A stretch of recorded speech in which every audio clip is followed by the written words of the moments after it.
Hello and welcome everybody. My name is Kristen Biermeyer. I'm the marketing manager for Wegner CPAs, and I am so happy to have you all join us today to learn about the private school choice program fiscal practice audit. That felt like a mouthful, and to gain some insight from an auditor's perspective.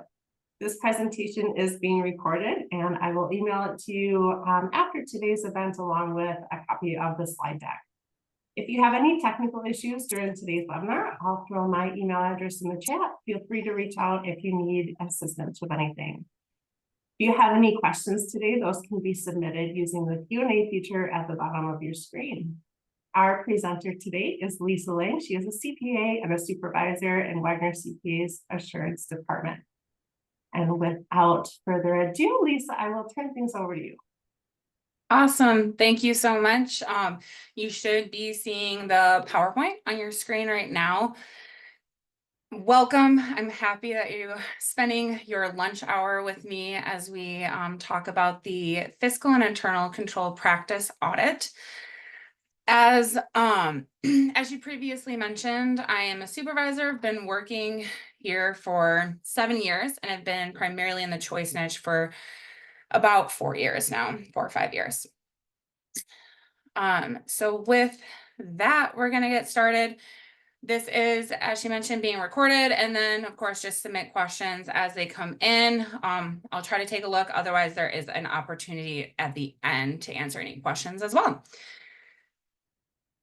So learning objectives today is to assess what policies are needed, understand each of the audit sections required under the fiscal and internal practice audit, and then identify ways to improve current practices in order to avoid non-compliance.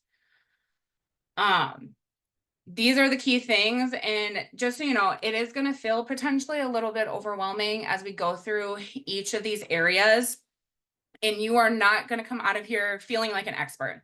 That's not really the goal. It's more to just have a good understanding so that as you're getting sent the preparation lists for these fall, the fiscal practice audit, that you are comfortable in your understanding what is being asked of you and why you're being asked. And of course, being able to use the PowerPoint as a reference going forward. So some terminology and abbreviations. I will be abbreviating private school choice program with choice or PSCP. Fiscal and internal control practice audit will be abbreviated as fiscal practices audit, and then Department of Public Instruction will be abbreviated as DPI as we go through today's training. Timing. So the fiscal practice audit is typically performed in November due to when DPI sends out their requirements of what they want us to do. This is performed in conjunction with the September enrollment audit that is required for choice as well as SNSP. Typically, this audit will take 2 to 3 days. It just depends on how many components you have. Is the really big thing there. If you're organized and have everything put together, it should really only take 2 days. And then it is due December 15th, along with that September enrollment audit. DPI does not grant extensions. So it is so important to make sure you are as prepared as you can be for your auditors.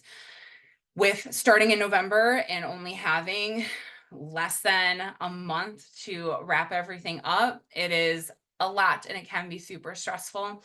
But as long as you're prepared and working with your auditor as a team, there should be no concerns on meeting that deadline. So policies and procedures, there are a couple that are actually required specific to the fiscal practice audit. So these include the employee expense reimbursement, electronic fund transfer policy, eligible education expense policy, and immoral conduct.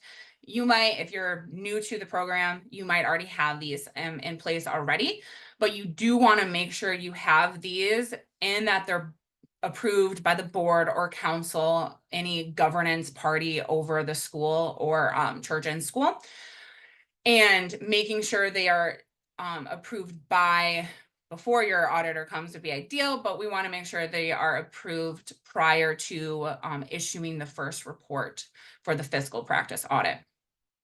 And the key thing here is that they should be followed. So these are policies that should be written as your actual procedures in place, because we do look at your policies and verify that you are actually following through with them.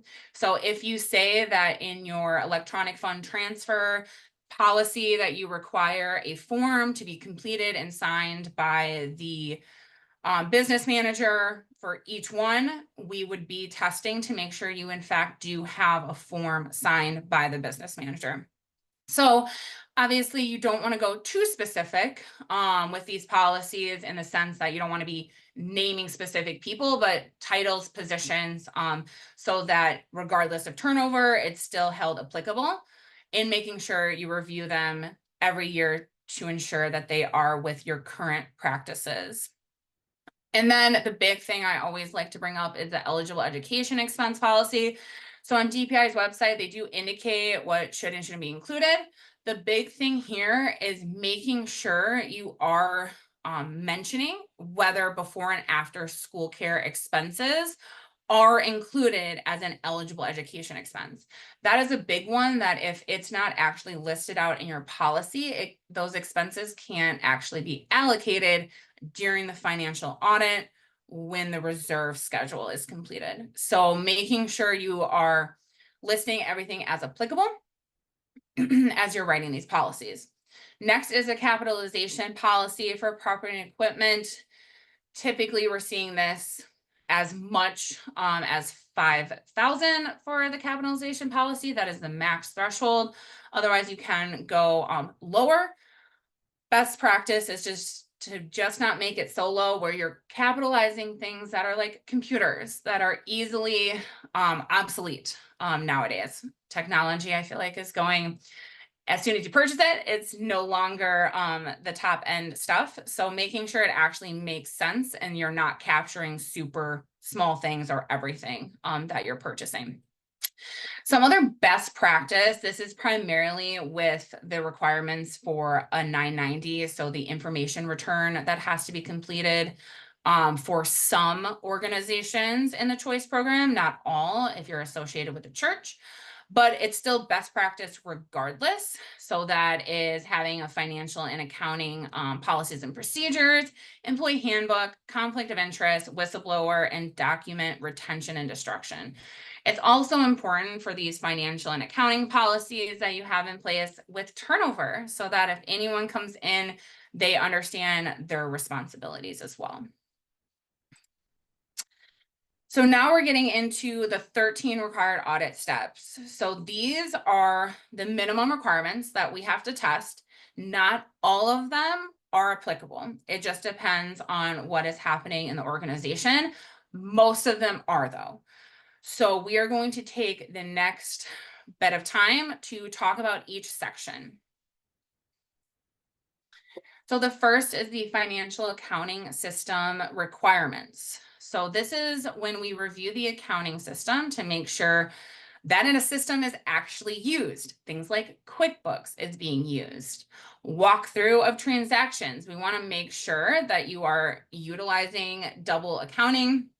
There are debits and credits happening, and your system in place is functioning as it should be. And then ensuring readily retrievable information. We are able to look at your software and make sure we can pull reports that we need to. And typically if you're using things like QuickBooks, there's no concerns in these areas.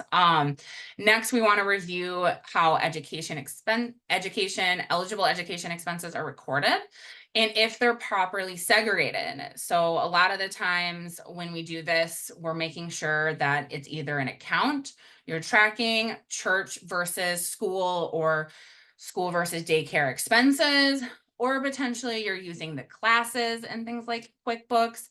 But we should be able to identify those expenses and that they're properly separated out. Obviously, there's times where things like daycare, you can't easily separate out, which is why usually there's an allocation that occurs by the number of students. is typically what I've seen. So just making sure the information is separated mainly from the church if you have a church school entity. Next is reviewing how revenue is recorded, and then that choice revenue is separated along with things like grants and donations, and they should all be broken out in each individual accounts. Typically in this section, there is not non-compliance. A lot of you already, before you even come into the program, are using QuickBooks, so we don't normally see any issues. Potentially there might be issues if you haven't been tracking church and school separate. Next up is the budget. I would say from your perspective, this might be the most challenging area and can lead to a lot of confusion and also non-compliance. It's easy to get non-compliance in this area just because of the requirements that are needed. So you have to have the required components completed by June 30th. So for this upcoming year, for 24-25, you would have had submitted the budget for this upcoming school year by this past June 30th with the required components that was approved by the board, council, etc. Okay, we're going to talk about those required components in the next slide. So with that, you also want to make sure the budget is properly amended. So we have to verify if there was a significant difference in the number of students regarding the total enrollment in number of choice students. And it can't be more than 20 students or 20%, the lesser of the two. So this is where it gets tricky, because if you don't amend it by that November 1st deadline, and it comes up that you were greater than the 20 students or 20%, you automatically get no non-compliance. So you really want to make sure that after that September count date and you have the final numbers, that you are looking at your budget and making sure that it needs to be updated or doesn't have to be. I would say this would be a best practice procedure to have in place every year. Next is the required components. So there's a lot of them. We want to see total September and January enrollment. So how many total students you have. Next is how many total choice students you have. And then you have the estimated total revenues and costs, estimated eligible expenses for the choice program, offsetting revenues for the choice program, the anticipated beginning and ending net assets, and then the beginning and net assets of the choice program reserve balance. So there's a lot happening with these requirements. And the DPI does have on their website an extensive budget template you can use. However, I found that, especially working with newer schools, it tends to be more tedious. So I like to kind of give you all, my clients, I give them like a copy of the template we use for the reserve schedule that gets attached to their financial statements, which I'm going to show you on the next slide. But filling out that template will knock out the total students, the choice students, estimated eligible education expenses, offsetting revenue, and program reserve balance. So that knocks off several of them with just filling out one part. And then typically what we see is that the estimated total revenues and costs are already included in a normal budget that you have done previously or are starting to do. So that requirement's pretty easy. It's just these other ones that you might miss one. Next is that second to last one, the beginning and ending net assets for basically completing a budgeted statement of financial position, which a lot of the times is not even looked at pre-entering the choice. So when I say the statement of financial position, I'm talking about those assets, those liabilities, equity, also known as net assets. So basically it's taking a look at what you're expecting. My recommendation is to always pull from your accounting system like QuickBooks your current balance sheet or statement of financial position, and using those amounts current as well as historical amounts to understand what you can project into the upcoming school year. So if I were to have the current balance of accounts receivable be 12,000, and historical experience from the previous year and the year after that, the balance is around 10,000, 9,000. So you can use those trends like you would for your budget for revenue and expenses to kind of estimate what you're expecting for your receivables in the upcoming year. Would it increase because you're expecting a significant increase in students? Or maybe it should stay similar to prior year. So utilizing your already done in the accounting system reports to help you through that process is the best practice I recommend for schools. It's definitely a little bit easier.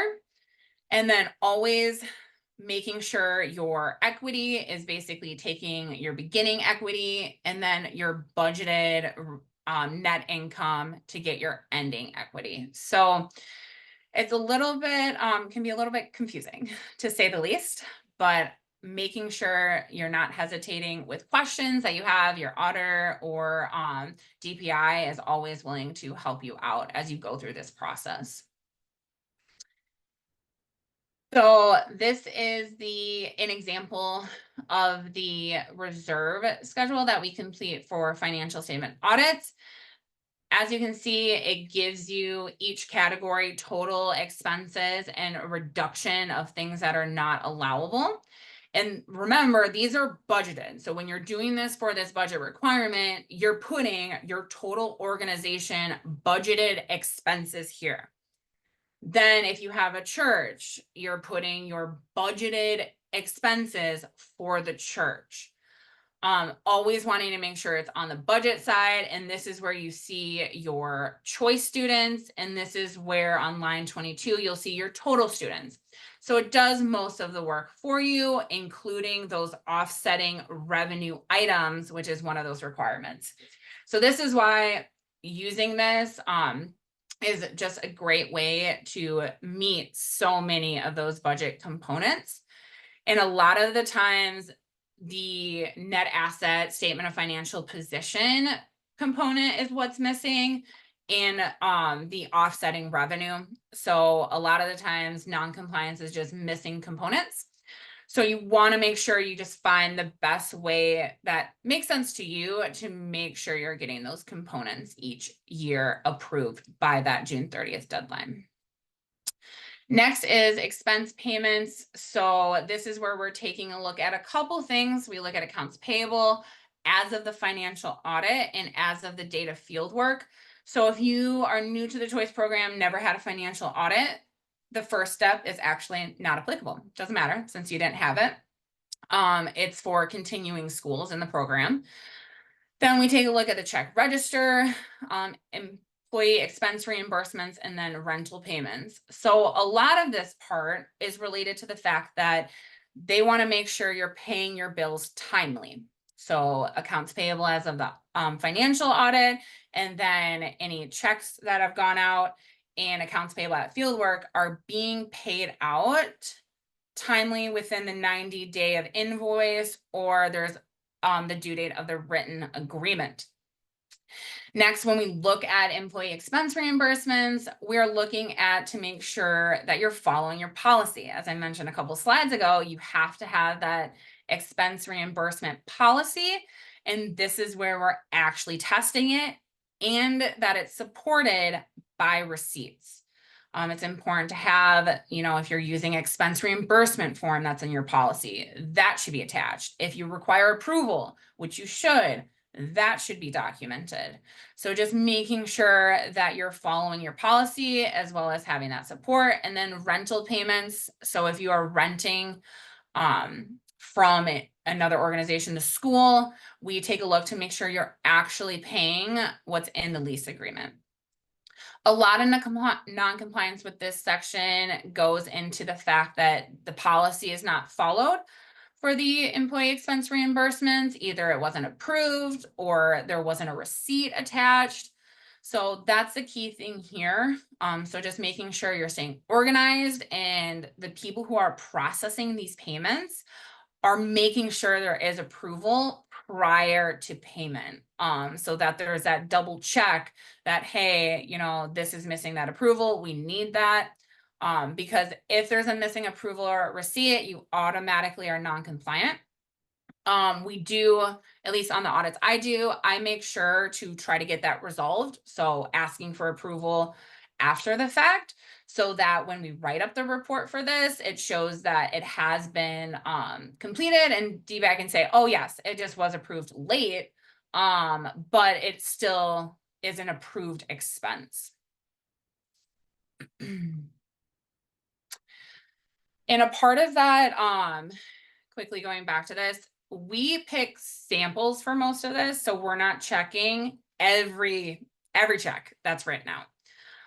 And we also do dates depending on the type of school. So if you're a new school, we only are looking from July 1st through the date of fieldwork. For continuing schools, we're required to test from December of the last year through the date of fieldwork. So for continuous schools, it's a 12-month thing, but because if you're new to the program, it's only through the start of the first fiscal year that you're in the program. Next is employee compensation payment. This is a lot. This is probably the most, the section with the most requirements. And again, easy to create non-compliance situations. So what you need for this requirement section is that compensation agreements are required for all school employees. The written notification of any payroll changes from the initial compensation agreement, including bonuses. So a lot of the times you're not documenting a notification of bonuses, and that is automatic non-compliance or potentially a rate increase. So you want to make sure all of that is in writing. Employees are paid at least once every 31 days. Employees have also been provided with the payroll dates in advance of the first payroll date. So in this situation, usually that can just be in the compensation agreement where you're providing the payroll dates.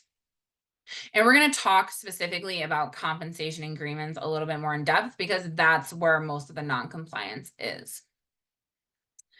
Continuing on, we have to look to make sure accrued wages and benefits are paid as of the date of fieldwork. So this is from that financial audit. So again, if you're new to the program, you don't have to worry about this step just yet, because you didn't have to have a financial audit previously. There are additional procedures that are required for continuing schools that are determined to have a medium or high financial viability risk. A lot of the times this risk is determined from non-compliance in previous fiscal audits. Then it's also determined by the financial statement audit. And a lot of it has to do with just your ability to pay your bills. There's no concern with that part of it, or you might have a bond out. So there's a lot of requirements related to that, and that's what the auditor assesses. Nothing for you to do on your end. It's all on our end, but it does require that we do more procedures. For example, if you're at the medium or high threshold, we are required to look at last year's compensation agreements and review them against 2 payroll registers. So it does require a bit more work for everyone involved. But the actual requirements, you can actually look that up on the auditor information side on DPI. So if you're like, how do I get into the low area to where I don't have to do this extra couple procedures, you can actually look those up on DPI to see where you're at. Then we also take a look at any DWD claims. So going to specifically the compensation agreements, you need to make sure that they are reviewed for the following: signed by the head of the school and employee in advance of the first payroll date. There are times where it's not signed. And there are times where it's not in advance. So we actually verify that the date of the signature occurred prior to that pay date that they were first paid. So if you don't have both signatures and if it doesn't occur before the first pay date, automatic non-compliance. Okay, next, we also specifically for the compensation agreements, we're tying out to what was actually paid per the pay register. So we spot check it with September, October, and then we also do in total from the first payroll date through the start of field work. So sometimes that first payroll date, depending on types of schools, pay periods, it could be July, it could be early August, depending on when those teachers start getting paid. But the key thing here is that if there's any differences with the compensation agreement in the payroll register, those should be documented because we will be asking why there's differences, and we want to make sure there's a written notification for any changes. Then payroll changes specifically. So this is talking about those bonuses and any rate changes during the year. There should be written notification of the change. It should be signed by the employee. If it is a one-time change, like a bonus, you want to make sure you're including when it will be paid and by how much. If it is an ongoing change, it should include how when the raise will be in effect and for how much. So making sure you have it in your policies and procedures for when there's payroll changes that you are documenting it. Again, this is one of those big non-compliance things that we see, that there's just no documentation of bonuses or raises that occur after that initial agreement. If the bonus isn't, if you award them bonuses and it's included in the compensation agreement and they know the amount and when that is likely to be paid, which is an unlikely, I haven't seen that, but you could theoretically include any raises or bonuses in that initial compensation agreement too. But a lot of the times it's not known. So making sure you have that subsequent supporting documentation. So next is the financial internal control system. So we take a look at several areas. This is actually 2 slides worth.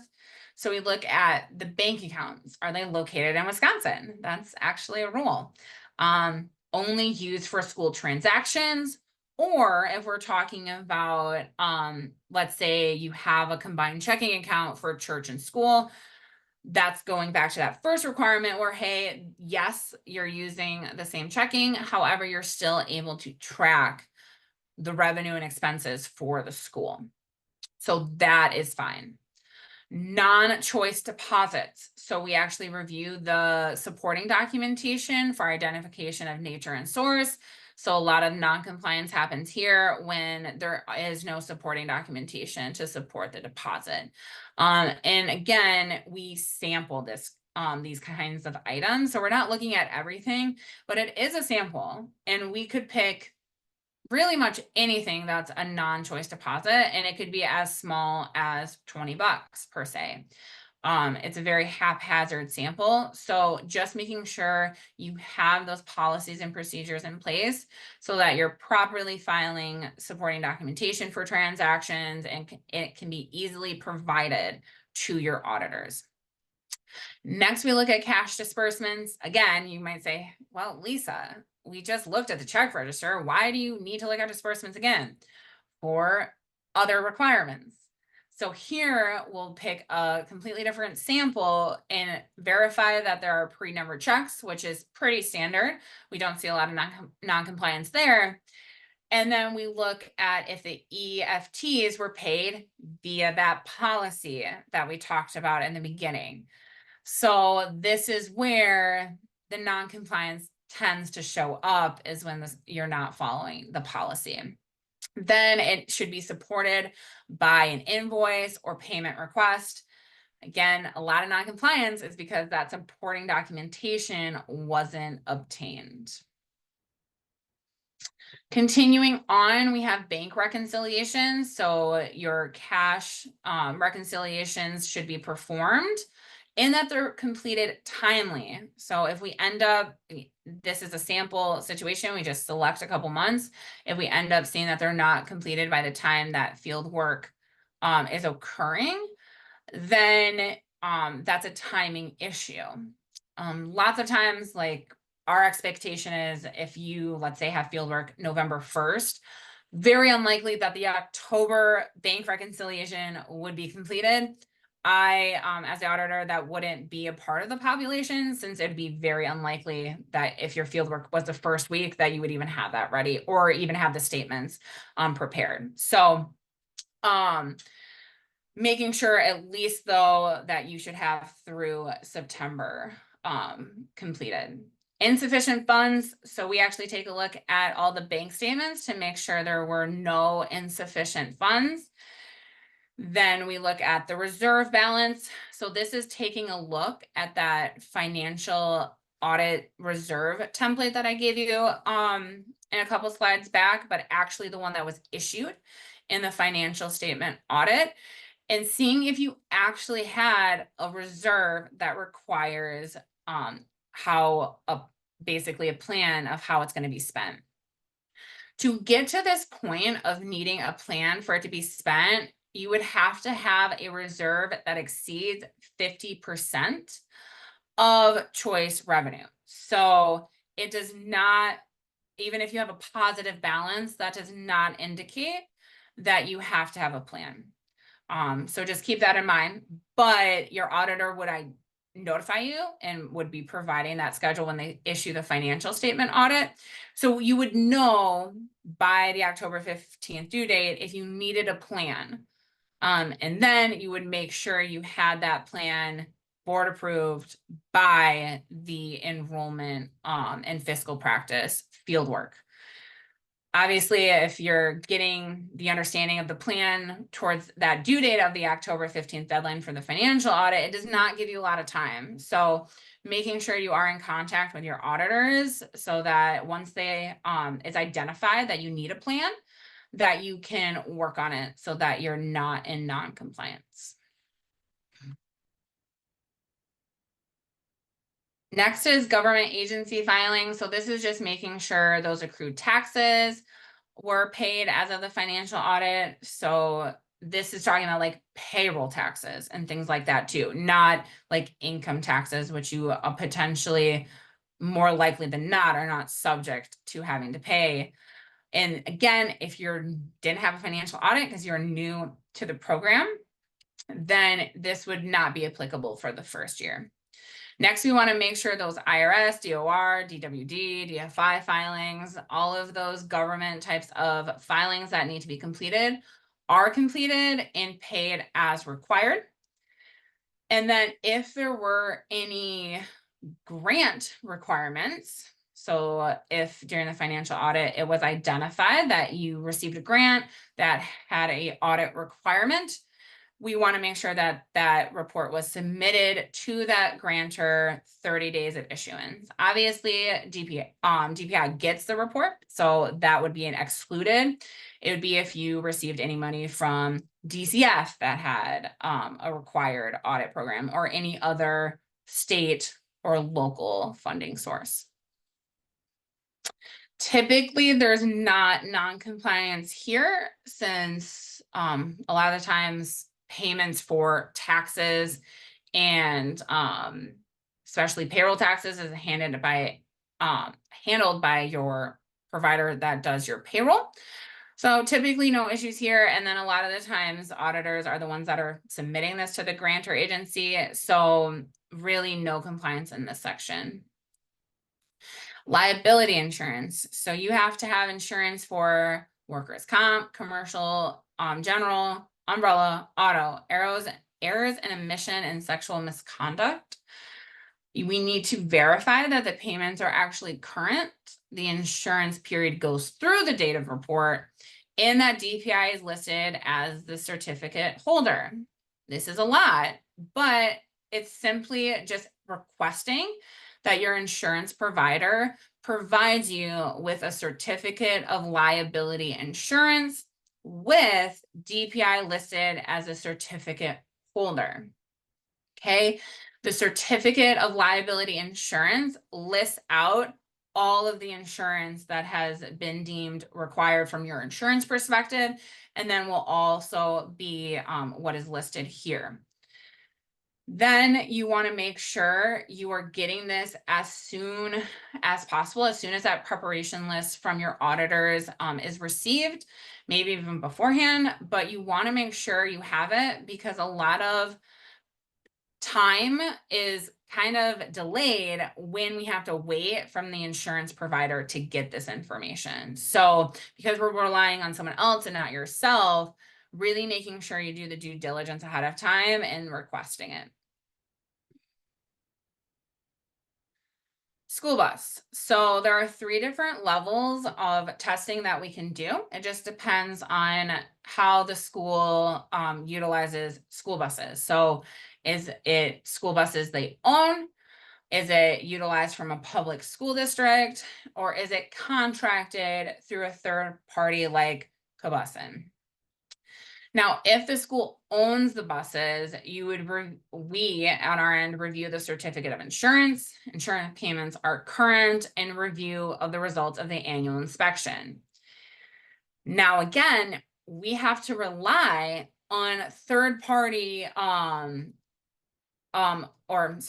this is if you own buses. But basically you need to make sure that you have these documents ready for this certificate of insurance. It could potentially be on that previous certificate of insurance. So it is, again, relying on that third party. But the annual inspection, you want to make sure you have the proper letters and forms completed out by whoever is doing the inspection. Next, if you are utilizing public school buses, we don't have to do anything. Why, you might ask? The public schools get audited as well on their end. So we don't need to audit them twice regarding transportation. Next, if the school contracts the buses, you want to make sure it is any type of contracting from July 1st through the date of fieldwork. This includes field trips. So if you are paying a bus to take the students to a field trip, that qualifies.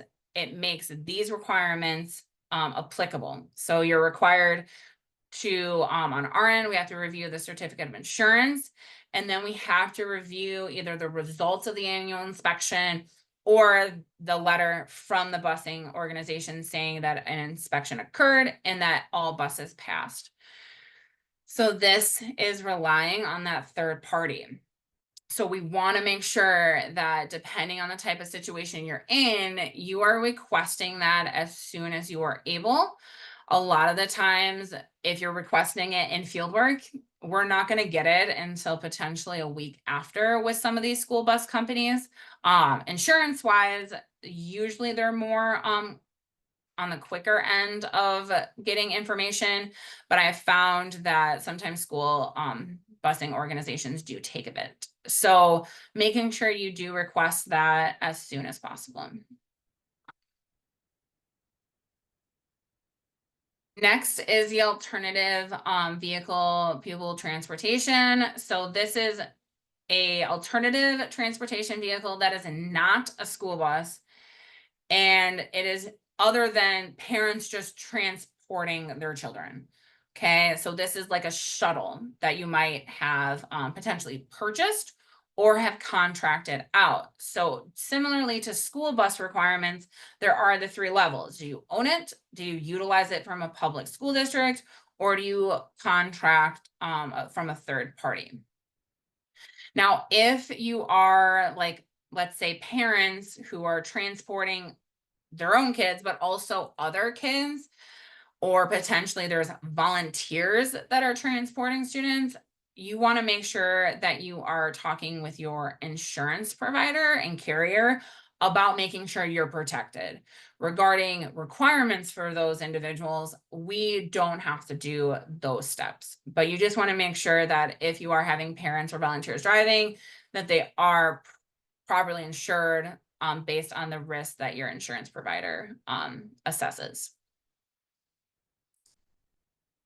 Continuing on, so if you own the alternative vehicle, so if you own the shuttle, we have to review quite a bit. So we have to look at the certificate of insurance, which could already be included in that original certificate of insurance when we were just talking about general insurance requirements. Then we have to look to make sure insurance payments are current, the results of the annual inspection. So all three of those are similar to the school bus requirement. Then we take it a step further. We have to look at the passengers compared to the capacity of the vehicle to make sure that there was not a time where you were exceeding capacity. Then we also have to look at the background check and information request for every driver who is operating the shuttle or other type of alternative vehicle. So you do want to make sure before that person even drives that they have the information request and the background check is completed and they have passed. Now, I actually got a great question from a new client of mine of like, well, what makes them fail? And so you can actually, on DPI's website, they provide you with those specific requirements of what would make a person's driving record fail them to not be able to drive a bus as well as an alternative vehicle. And that is just on their website. And it's coming from the regulations under the Department of Transportation. So then with the public schools, we don't have to do anything. So those situations are nice since they're already being audited by the public schools auditor. Continuing on, so if you contract an alternative vehicle, and again, this is like school buses. It is anything from July 1st through the date of field work. So this includes field trips. Okay, a lot of the times those are where it's missed, where you think you don't apply for this requirement, but you do because you had a field trip. So what we're required to do, again, look at that certificate of insurance. We want to review the results of the annual inspection, looking at the passenger's capacity, and then also background checks and request forms were completed on their end. Again, a lot of the non-compliance here is just related to those drivers and that the information form and background check is not being completed.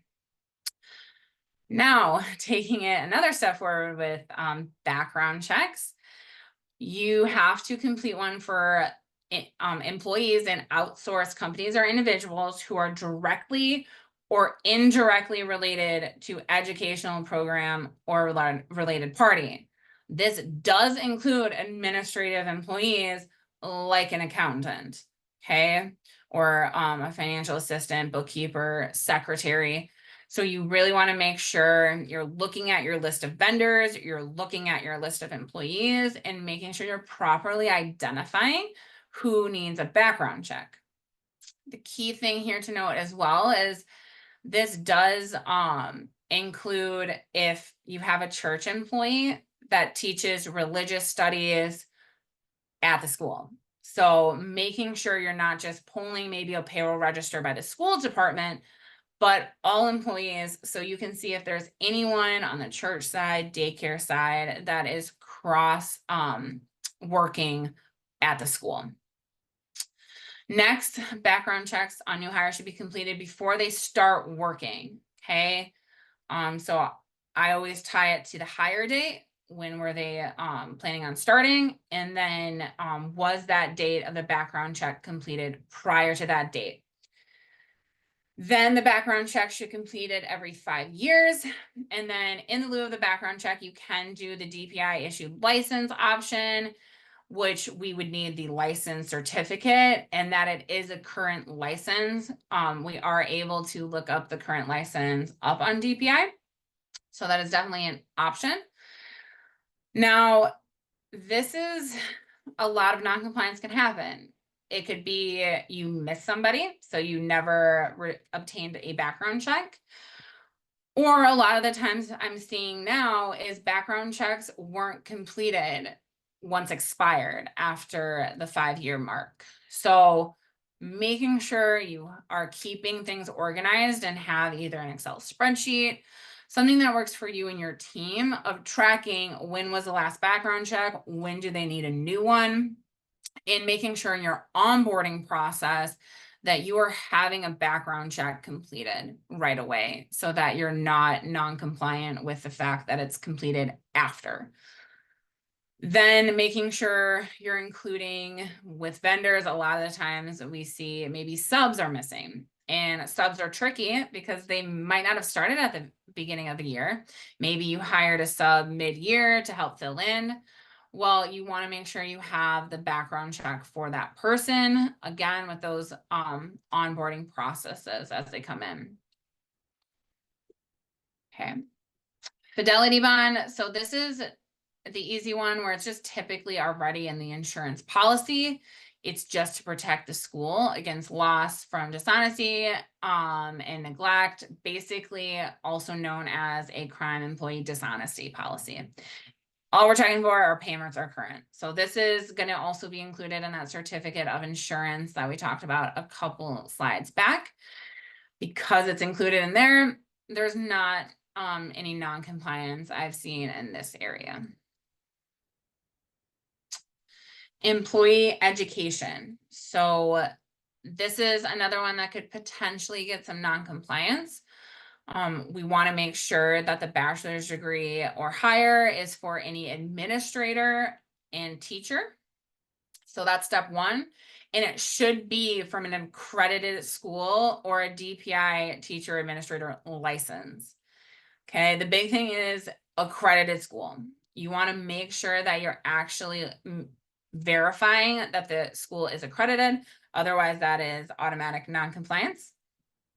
And you want to make sure that you are obtaining the degree or license, a copy of it, during the onboard process.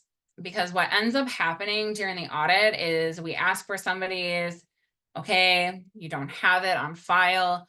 Now you have to go to ask them to supply it. And again, we're now relying on a third-party individual and their time frame of when they're going to provide the information. And I've had situations where maybe it's out of state, they have to request it because they don't have a copy of it.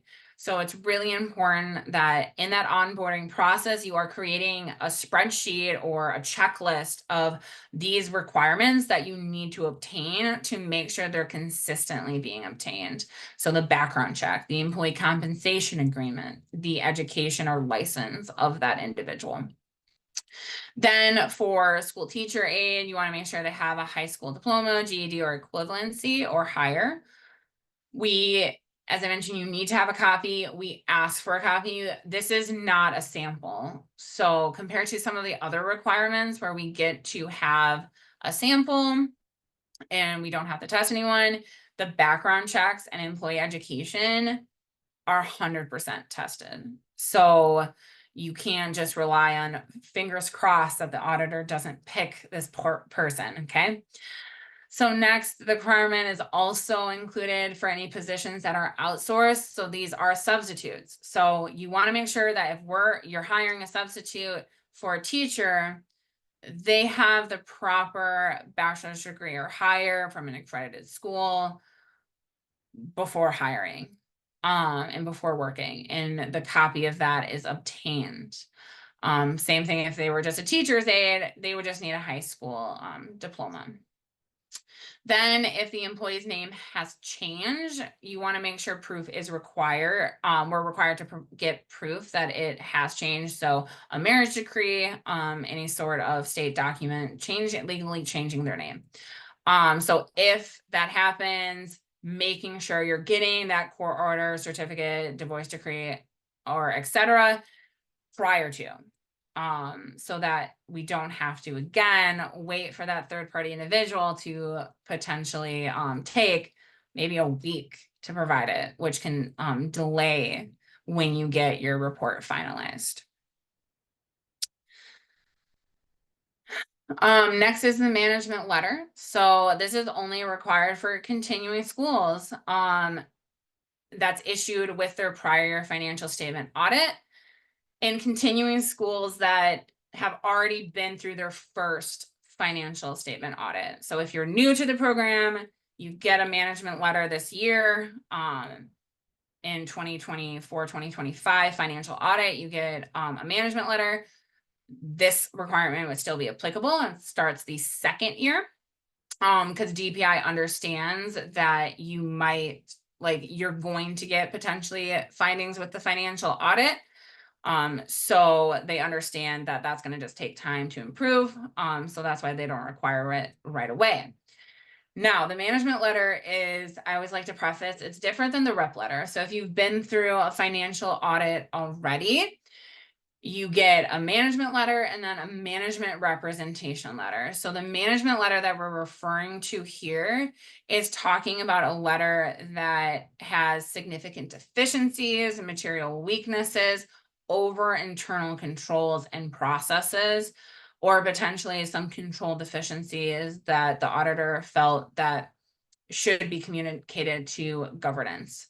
So these are not the representations that, there's so many bullet points on there, but basically verifying there's no fraud or non-compliance, not that letter. This is specifically with issues that were identified during the financial audit. A lot of the times it could be like segregation of duty concerns, with maybe you're not having two people open the mail over cash receipts, or no one is approving payroll registers. Things like that might come up during the financial audit. Now, a management letter is a way to obviously provide feedback on what is a significant concern over internal controls and processes.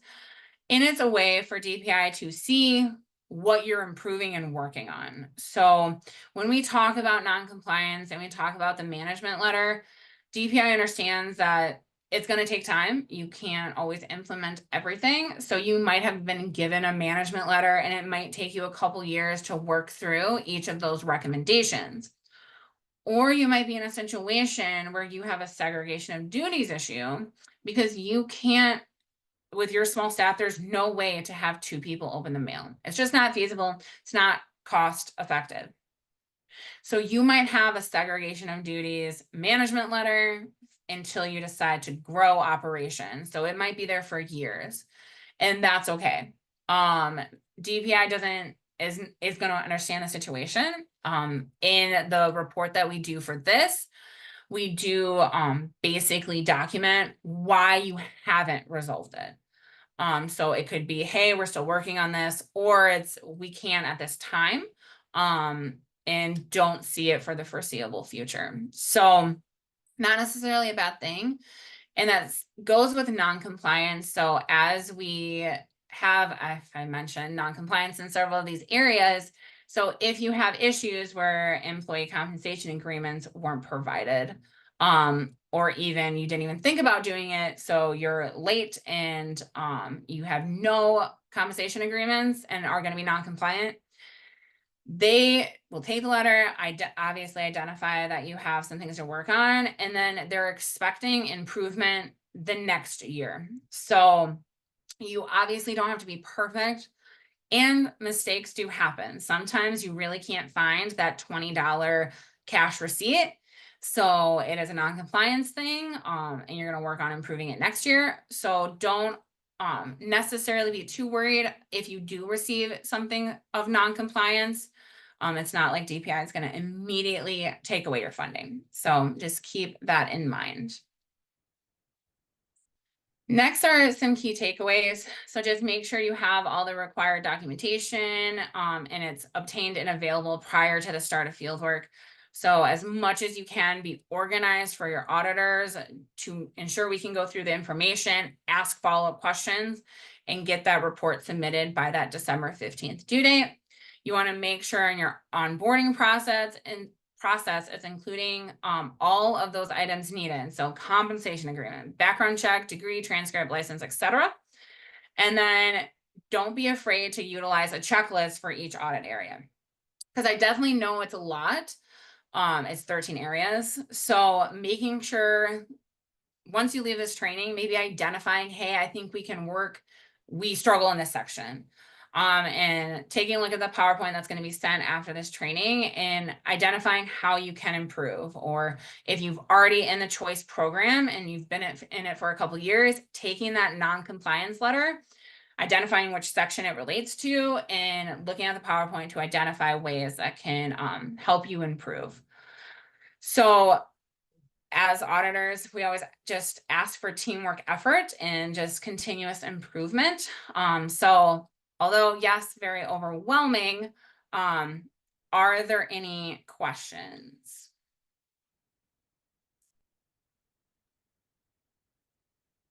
Perfect. So one of the questions was, what is the information request for an alternative transport driver? So that is a specific form number that I can never remember to save my life. Let me actually pull up the document and I can show you. While I'm looking for that document on the Department of Transportation, is there any other questions?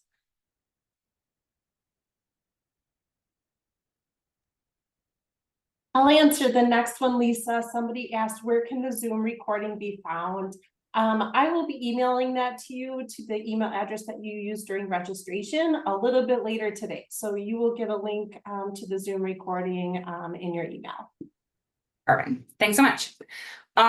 So this is that document I was talking about that has the requirements for the DOT regarding school buses, alternative vehicle. So this is that information form I was talking about, the MV303 OB, the physical examination, and that along with these couple, this is the requirement you should follow. In the form number, I can never remember what it is. Great question. So the next question was, does the same CPA firm complete the financial audit in these types of audits? Yes. So typically that is the case where in very much ideal situation where the same auditor would be completing all audits. So that includes the enrollment audits, the choice and SNSP enrollment audits, this audit, and financial statement audit, which I will be doing these trainings once a year. So I'm going to be doing another one on the enrollment audit too. So that will also be a resource as well in the future. Any other questions? I think that was it. Okay. So no other questions. So I just want to take the time to switch back to my PowerPoint quick. So resources, trainings like this, keep on attending them. I know I'm trying to get them pushed out in the one of the newsletters so that you guys can be aware of them. Usually it's always going to happen in July. The trainings I do, we do offer advisory services, and the DPI's website has all of this information, obviously a little bit more in depth than what I was trying to get through. But just making sure that you check out our website for other trainings. There's also QuickBooks trainings. You can look at it under upcoming events. Otherwise, if you have any questions, you can contact me as well at lisa.lang@wagnercpas.com, ignoring the fact that the CMP are transposed. But with that, and that it is time, I will let you all have a great rest of your day. Thank you so much again for joining. We really appreciate it.